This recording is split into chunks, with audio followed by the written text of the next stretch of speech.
ከማን ጋር እንደተነካካህ አላወቅም። መልካም ትምህርት ይሁንልህ።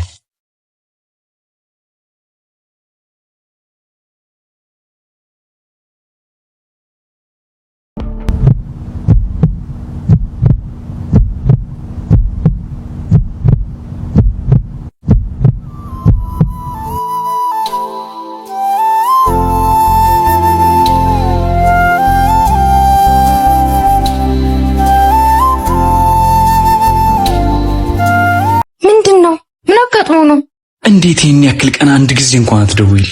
ደውያለሁ እኮ ግን ስልክ አንድም ቀን አይሰራም። ኧረ እባክሽ። ለማንኛውም እረፍት ሰዓት ላይ ውሃ ቦታ ፈልግሻለሁ።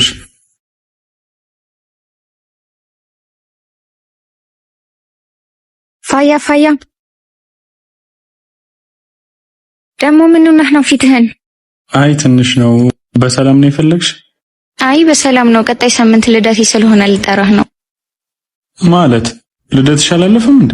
አይ አላለፈም፣ ገና ሳምንት ነው። አይ ሳምሪ ልደቷ ስለሆነ መልካም ልደት ልበላት ብዬ ነው። እሺ አልቀርም፣ እመጣለሁ።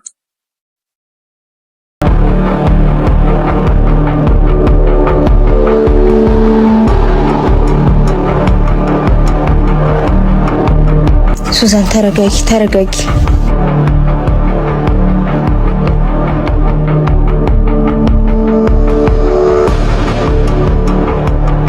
ሳምሪ ልደቷን ጠራች።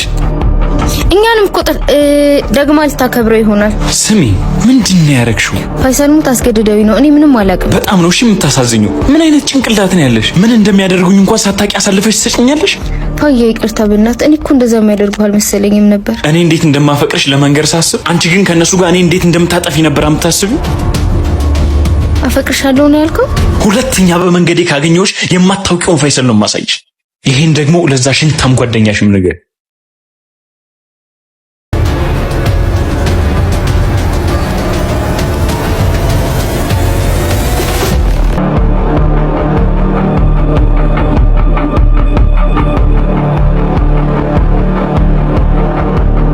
ቶሎ ትነሳለህ ብዬ አላሰብኩም ነበር። የፈሪዱላ እኮ ያስረፍዳል እንጂ ያስቀር። ትንሽ ቀን እናቱ ጋር ቢተኛ ቅኔ መዝረፍ ጀመረ። አሁን ለምንድን ነው የመጣችሁት? የታመመን መጠየቅ ባህላችን አይደል እንዴ? ያው ይቅርታ ጊዜ ስላልነበረን መጠየቂያ ይዘን አልመጣንም። መጠየቂያውን እኔ ልስጣ።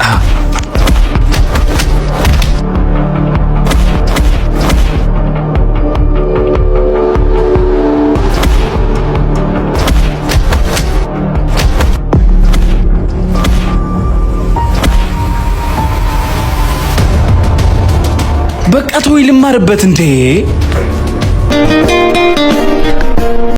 አሁንስ የትምህርት ቤት በጣም እያስጠላኝ። እባክህ ትንሽ ቀን ነው፣ ሁሉም ነገር ይስተካከላል። በአካል መሰለኝ በቁሜ ባክኜ ልብሽን ልገዛው ያለኝም በትኝ ከበልብሽ እሺ። ፋይሰል አንዴ ላናግረህ። አንቺ ቆይ ምንድነው ችግርሽ? አንዴ ብቻ ላናግረው። አንቺ አይገባሽም እንዴ? በቃ እሱ ላይ ራሱ አይፈልግም። ፋይሰል እባክህ አንዴ ላስረዳ። ቁጭ በላታ። ቆይ ምንድነው ችግርሽ? ለምን አልሞተም ነው? እባክህ አንዴ ብቻ እንዳስረዳ ፍቀድልኝ። ምንድነው የምታስረጅኝ? አንቺ ማለት እኮ እንድሞት ሜዳ ላይ ትተሽኝ ሄድሽ ሴት ነሽ። እሱን ካላደረኩ ደግሞ እኔ ራሴን ሰቅዬ ሞት ነበር። ቆይ ይሄን ያህል ምንድነው የደበቅሽው ሚስጥር? እሱ ምንም አያደርግልህም። ብቻ እሱ ጋር ያለኝ ፋይል እንዳጠፋ እንድትረዳ ይፈልጋል። እንደዚህ ካደረግሽ በኋላ ለምን የማግዝሽ ይመስልሻል? ምክንያቱም አንተ እንደምታፈቅረኝ ሁሉ እኔም አፈቅርሃለሁ። ምን? አዎ ፋይሰል፣ በጣም እወድሃለሁ። ካየው ቀን ጀምሮ ለአንተ የተለየ ስሜት ነው ያለኝ። እና አንቺም ታፈቅረኛለሽ ማለት ነው? በጣም። እሺ አሁን ፋይሉ እንዴት ነው ማስመለስ የምንችለው? ተቀምጠን እናውራ።